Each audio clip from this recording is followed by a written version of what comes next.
Who's with us. We are live and welcome to Behind the Markets. It is Monday edition, Mindset Monday, where we do go through how to get your mind oriented for the week. Welcome to everybody on our Behind the Markets conversation, where we are breaking down the 8 o'clock thoughts.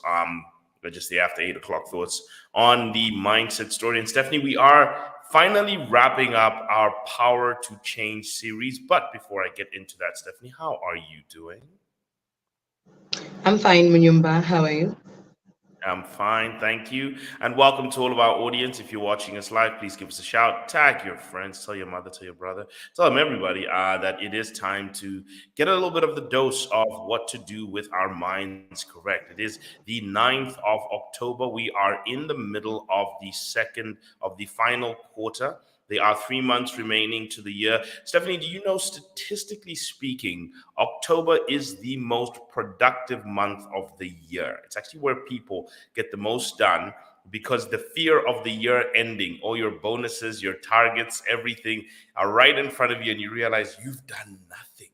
So you start to really, Mm. really, really push in the ladder and push in everything you can. How has is I don't know if that's your experience of October, whether this is the month where you start running the fastest because you realize how slow you've been jogging for the rest of the years, for the previous months of the year. Yeah, for me, October, Mumbai, it's that month where, of course, I'm thinking about restructuring. I think I've been deliberate in trying to give myself permission. And when I talk about permission, really, I'm talking about permission to restart, permission to do what I think I can do better, permission to look at what I didn't achieve nicely, and just get past it without having to feel bad about it. So that's pretty much what October means to me. And also, it means that come next year, I should be able to do better than now. So today we're going to be talking about the 4 laws of reaping and sowing. Okay, that's actually what we're going to be talking about today. It's the final part of Craig Rochelle book, Power to Change. We've been doing it for the majority of this year. We've been going through the Power to Change book, where we've been talking about laws of reaping and sowing. We've talked about discipline and so many other things today. That is going to be the main conversation of our Mindset Monday, the 4 laws of reaping and sowing. And remember that in our definition, we've always remembered that desire is longing, hoping, and wishing and expressing for something, while power is the ability to affect or influence a desired outcome. So, power is the ability to finally execute what you've been desiring to do, but desire is the wish and hope and the expression in your heart that you want something. Oh, I want to get there. Oh, I want to be wealthy. Oh, I want. Power is making sure it comes to life. So we're talking about the power to change. And in the mindset of all of this, we've been talking about identity, not behavior, that a person who has the power to change changes their identity and then their behavior flows. They don't try, they train. They don't hope, they execute habits. Now, here it's they sow, they don't focus on reaping. They don't exercise all their energy. They sow and trust processes, and then they are able to reap naturally. So there are 4 laws of sowing and reaping, which we're going to go through today. Usually we go through one of these things, but today we're going to go through all 4. And they are: you reap what you sow, you reap consistently what you sow consistently, you reap what you sow, you reap after you sow, and you reap more than you sow. Okay, that's something that we want to keep in our minds. You reap what you sow, after you sow, more than you sow, and you reap consistently what you sow consistently. And no matter how many times you try and blame the government for it and the environment and all sorts of things, the majority of what comes out of your life is a result of your seed. Whatever you are planting into the ground and whatever you are doing is mostly going to control whatever comes out of your life, because it's the consistent actions that you do that end up compounding on each other that result in this. Stephanie, there's an old saying that comes out. It says, when you are born, you look like your parents, and when you die, you look like your habits. That's I think I saw Priscilla Shear actually say that in one of her sermons. But I think it's an old saying that when you are born, I'll repeat that. When you are born, you look like your parents, but when you die, you look like your habits. So the things you do consistently are going to determine the outcome of what you look like later on in your life. In fact, Pastor Craig Rochelle Mm. broke something called You in 10 Years. He says, how can you tell what you will look like or what your life will look like in 10 years? And here's what he broke down. He said, habits are the leading indicator to your life. Imagine if you met a superstar, you meet a superstar. Imagine if you met superstars 10 years before.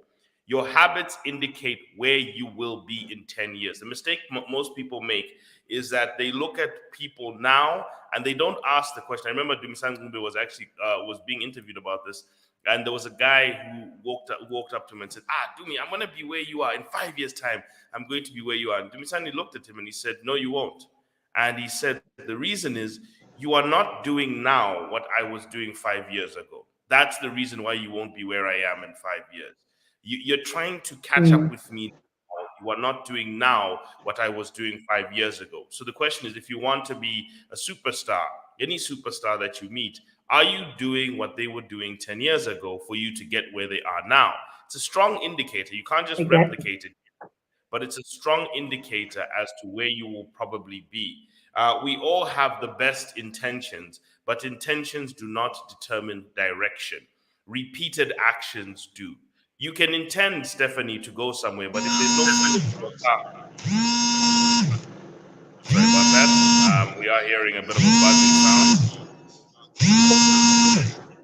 Thank you. And we'll just have to mute. Yeah, so you can intend, Stephanie, to go to work, but if there's no action of putting one foot in front of the other, or if there's no action of a wheel turning in a car, you are not going anywhere. You can sit in your house and say, I wish I was at work. I wish I was at work. I wish I was at work. Guess where you'll be after you finish saying that? In your living room. That is exactly where you'll be, in your bedroom or in your living room. So you can only get somewhere by actually taking a repeated incremental action step by step. So you can intend to do something, but intention means zip, zilch, nothing. Action is what determines the outcome. So what he was trying to say is that if you look at that, the components of who we are small things that we do every day. So who you are, Stephanie, is mainly a result of the small things that you do every single day. He writes, the small things no one sees leads to the big things everyone wants.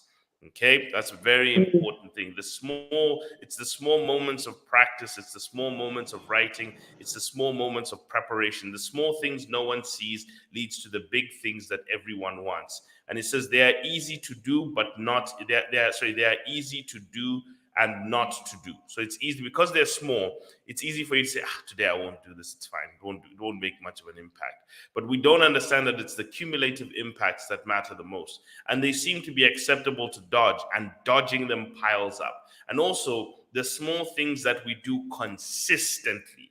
Doing small things is okay, but now doing them consistently is what creates magnification and amplification. So it's the things we eat consistently, it's the things we do consistently, it's the things we say consistently, it's the consistencies of our life that determine the direction. And he says remember that a wall is built brick by brick. Your habits will build optimism, but your habits will build optimism, but you have to overcome your opposition. That's one thing you have to do, internal or external. You will be discouraged by your daily habits, and obviously halfway is probably where you will stop. And one of the things we have to remember is that we have to remember that it is those tiny things that you do are sort of the little maize seeds that you plant every single day. So remember, it's the small things that no one sees that lead to the big things that everyone wants. So you will reap what you sow. Now I want to share an old video of Dave Ramsey. It's a favorite that I like to put out here for people to remember why we're talking about reaping and sowing. Stephanie's extremely important. And here he is where he's talking about cause and effect. It's a 1-minute clip. It's actually one of the most popular ones I like to share, but check this out. That keep you in the gutter. Yes. But actual economic activity is around here for you to participate in and has cause and effect and get out of there. What you plant is what grows. If you plant nothing, the government's not going to come along and plant something. When it rains, you're going to have mud. and you can eat mud pies and make a mud hut. But if you plant corn, you'll have corn. Voila, when it rains.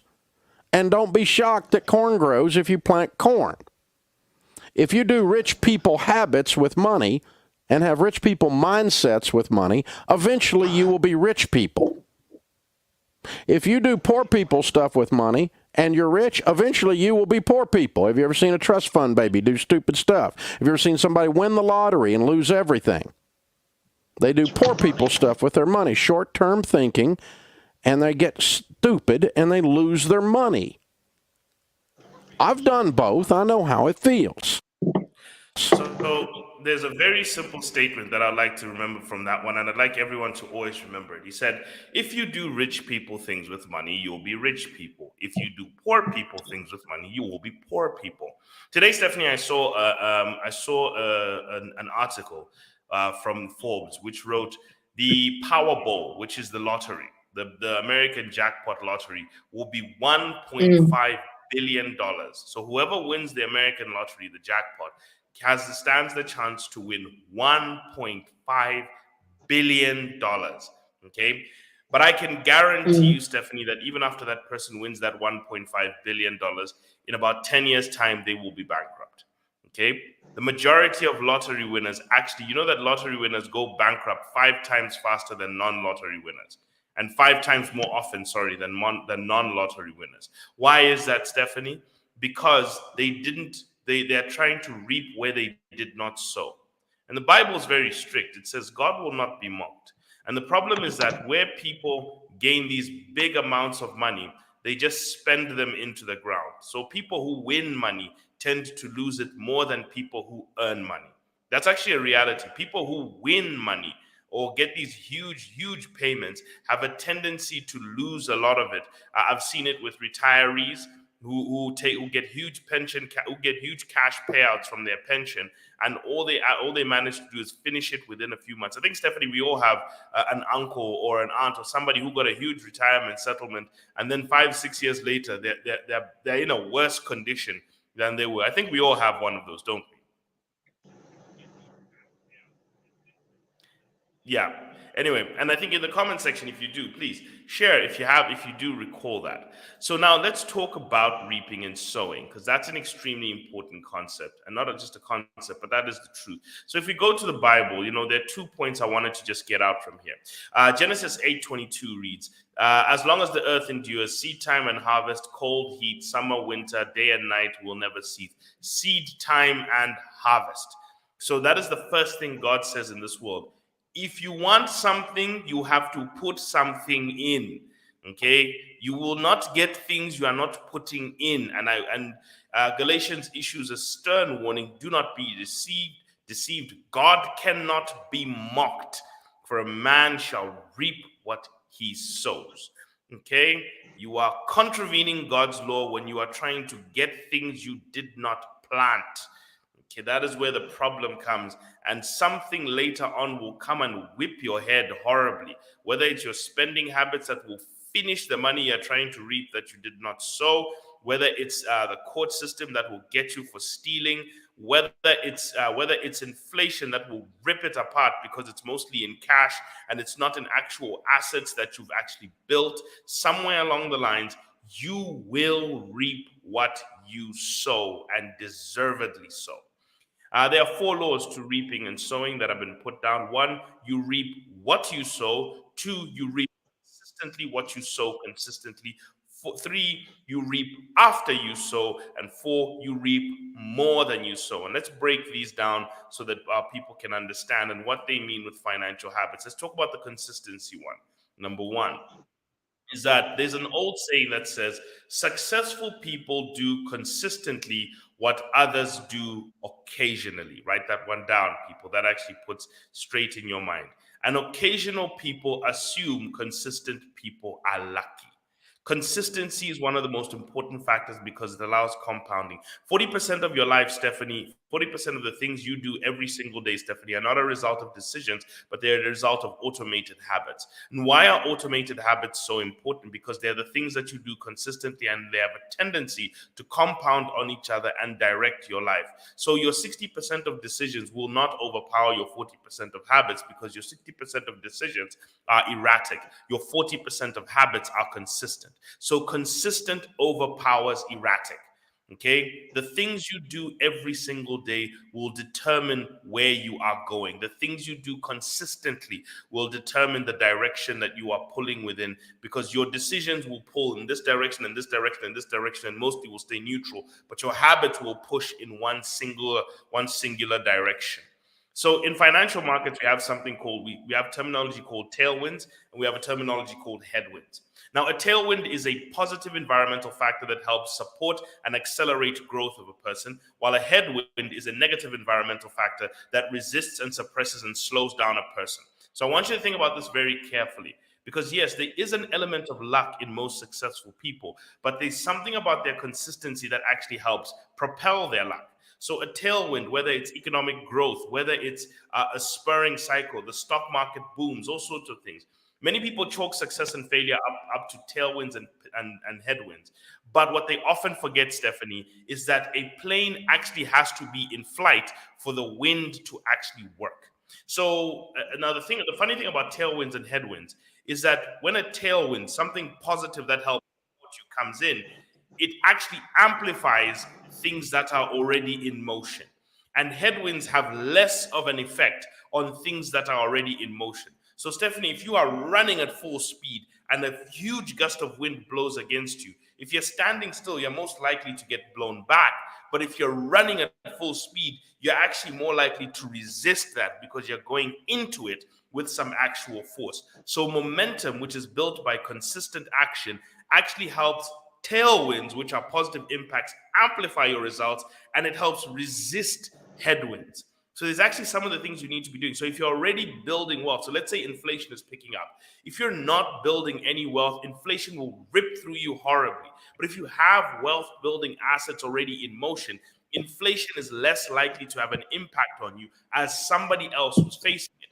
If you have no assets, Stephanie, economic growth will have minimal impact on you. But if you've built a store of assets, your assets will accelerate with economic growth, and therefore your wealth will grow faster.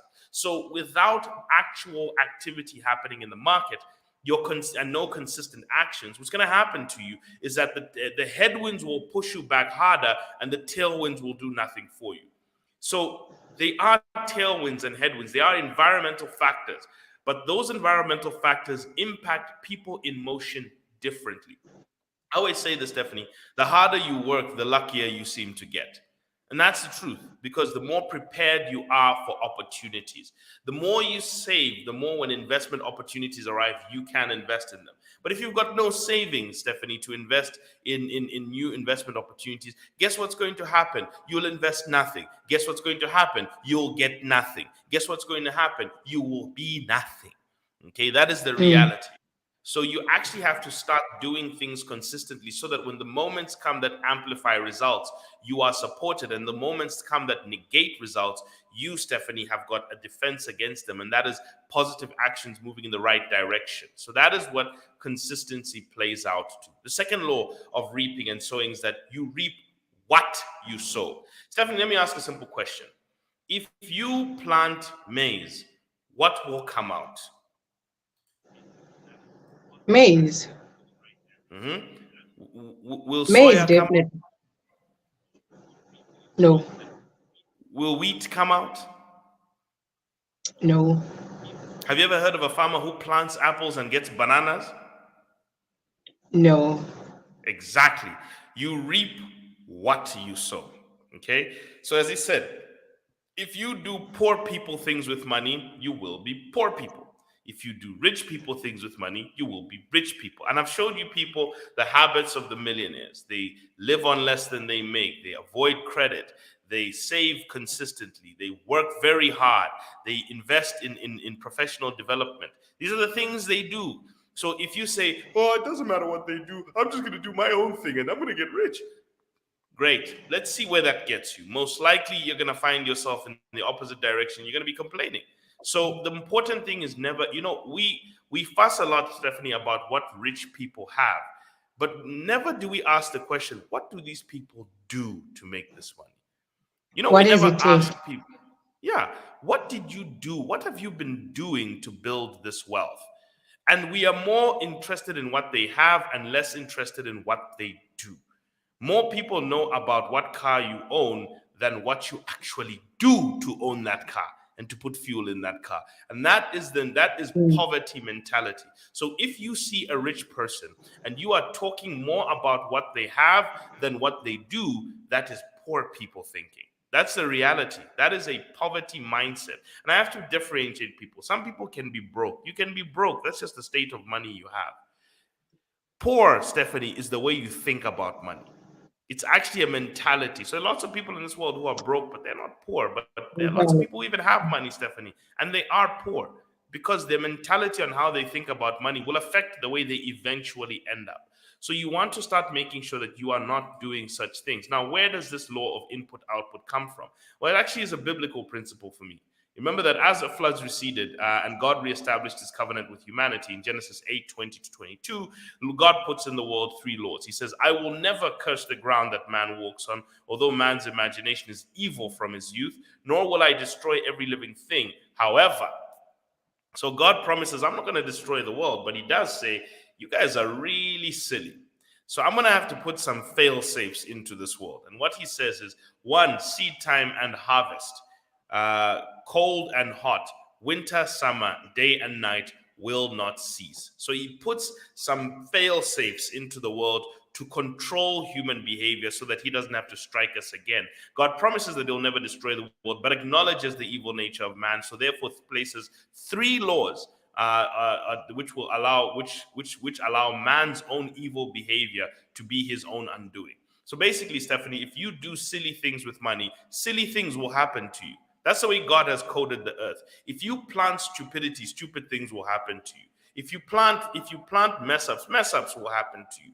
So the way this is happening is that it's enshrines into the earth that what you are planting in the ground will eventually grow into the worst thing you ever thought. Now, a lot of people don't want to feel that. So God puts into the earth three important laws that govern human existence. Sorry, I think we kind of messed this one up. But he puts into place three important laws. One, the first one he says is the law of sowing and reaping. Every outcome is a result of a preceding action. Every action is a succeeding outcome. Every action has a succeeding outcome. Should man plant cursed behavior, cursed outcomes will follow. You cannot escape the harvest of the seed, for this is now the first law of the post-Noah world. And I'll go into the second law here, but the first law is what you put into the ground is what you will chew on. Okay, you will not eat what you have not put into the ground and waited for it to grow. You farm your own outcomes.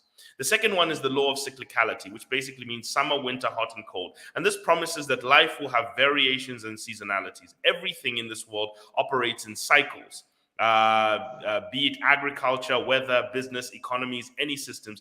Each has got stages, each has got cycles. You cannot skip it. These require a wise approach to life to make sure that you understand the risks of how things can deviate from what you expect. Okay, so there will be hot days, there will be cold days, there will be summer, there will be winter. There are different seasons, there are different stages. So God wants you to anticipate. So it's very important for you to think about this. You have to anticipate. Even when you're making financial and business decisions, businesses operate in cycles. Investments operate in cycles. These things have got cyclicalities to them. So there will always be economic boom cycles. The boom cycle will end and a bust cycle will come. Some years the GDP will be high, some years the GDP will be low. So there will be variations in seasons, but still, Stephanie, sowing and reaping is still important. And the third law is that of forward motion. Basically, in Genesis 1, God creates day and night, he creates time. And this means that time will always pass. So whether you act, Stephanie, or don't act, today will pass. Okay, whether you make the right decision or don't, the day will pass. Okay, and the opportunity to plant the seed for today will have been gone. So basically, God's new covenant basically says that he will not punish our innate stupidity and evil. But should we manifest our stupidity and evil, he has programmed the world to exact the correct punishment on you. Should you spend all your money and go into debt, then financial stress will find you.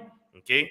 This allows for what we call self-governance and self-correction in the world, and even with a sinful and widely emotional, unpredictable man. So basically, law 2 and 3, where he talks about there'll be hot and cold, summer, winter, day and night, those are things that are out of your control. But guess what you can control, Stephanie? Guess what you have the power to control? Sowing and reaping. Okay? So as you learn, you can observe cyclicalities of life. You can observe when do economic booms occur and all these things. People can say, the economy is tough, but you can still sell, Stephanie. You can still build a client book. You can still invest in your assets. You can still build a portfolio. No matter what the seasons you are facing, you can still do whatever is the right thing. It's you opt to. Now, everyone will say, yeah, but that's not easy. Where, Stephanie? Where in all of this have we said sowing is easy? Show me where I've said this. It's not. And if your whole life is built on what's easy, then prepare for a whole lot of pain in life. Because if you're looking for easy up front, pain will follow you greatly up front. The other thing I want you, so basically I will say this, you do not reap what you desire, you reap what you sow. Please, for anyone, write that one down. You do not reap what you desire, you reap what you sow. So no matter how much you wish and want, it is enshrined into the world that the harvest is determined by the planted crop. So if you're not planting a seed into the action you want, you will sow squat. Okay? Zip, zilch, zero, nothing. Amplification, Stephanie, is the third law of that, which means that you reap more than you sow. So, Stephanie, if you plant one seed of maize, will one seed of maize come out? No, a whole cob with many potential seeds come out. Okay? And that's what happens with a lot of things. The law of multiplication is that if you consistently plant things, there is a repeated action adding on each other. So there's a compounding effect. Today's repeated action makes tomorrow's action easier. Today's repeated action feeds into tomorrow's action. So time plus repetition equals magnification. And I want you to also remember this is what we call the pain-pleasure trade-off. Stephanie, pain is the seed of pleasure. Pleasure is the seed of pain. Please always remember this. Okay, pain is the seed of pleasure. Pleasure is the seed of pain. So if you want pleasure up front, you will find great pain later in the future. If you are willing to take pain up front, save and invest. If you're willing to sacrifice and run your business, if you're willing to make sacrifices and take the pain up front, you tend to reap greater pleasure in the future. Okay? This is the problem that a lot of people don't want to understand. So if you just want to spend everything, borrow everything, and dance today and yip-de-doo, whoop-de-hoo today, then tomorrow it will be wild for you. Okay? And there's nothing we can do for you. So amplify. The problem is tomorrow's pain is greatly amplified. Okay, so if you take today's pleasure, tomorrow's pain is amplified. So, but if you let it be an outcome of a process, it's much more sustainable. And finally, Stephanie, delayed action. Basically, the Bible does say there will be seed time and harvest, meaning these two things happened differently and they happen in sequence. First, a seed is planted, then a harvest comes. So you reap after you sow. So we wrongly conclude that small actions don't matter. We try to quit. And most people don't think about what we call the 212-degree principle. Water boils at 212 degrees Fahrenheit, but you have to get to 211 degrees before that so that you can get to the boiling point of water. So you actually have to get to that boiling point. Now, though it took every cumulative degree of heat to get there. There's an old saying by the rapper Mos Def, and he says this: the secret to the straw that broke the camel's back is the million and other straws underneath it. If you put a singular straw on a camel's back, nothing, but you have to pile up a lot of single straws for that final straw to break the camel's back. So good or bad habits happen because they are consistent and they are delayed effects. So the 4 laws of reaping and sowing is 1, and this is the same as saving and investing, is 1, you reap what you sow. 2, you reap consistently what you sow consistently. If you try and if you're getting the same results, perhaps look at what you're planting in your life. Maybe that's something you want to start looking at. 3, you reap more than you sow. Okay? Whatever you put in the ground consistently, you will get a lot more of it coming out on the other side. And 4, you reap after you sow. If you're trying to reap the rewards of something up front, or Godspeed, or the best, what's going to happen to you is you're going to get annihilated later. If you follow the 4 laws of reaping and sowing, and you actually apply that to your financial decision making and your business decision making and your career decision making, you end up realizing that is where fruitfulness comes from. It's understanding the 4 laws of reaping and sowing. And that's why, Stephanie, even people who do not believe in God receive his blessings, because as much as they may not believe in him and respect him, they do respect that law. I've seen a lot of our fellow Christians trying to circumvent reaping and sowing. The only seed they want to sow is when someone says, do it there, and they can get something instantly. But if you are patient enough, the way a farmer has got, and probably a seasoned farmer has done it, if you can apply that with life, you will reap a much better harvest in life. You are likely to do so if you follow that law, because that is a universal principle of the earth. And Stephanie, that is the power to change. Learning to train yourself, not to try. Learning to rely on habits, not hope. So you train so that you can plant habits, and you make sure those habits are a part of your identity, so that you plant those habits into the soil of your life, so that you can reap the life you want. And you have to be patient. And I leave it there, Stephanie. Thank you very much, Munyumba. This has been very educational. I hope to the listeners and those that were watching on Facebook, they picked up 2 or 3 points, and obviously not just to listen to, but also to get to practice. Until tomorrow again, Munyumba, it's bye for now and have a good day. Bye for now.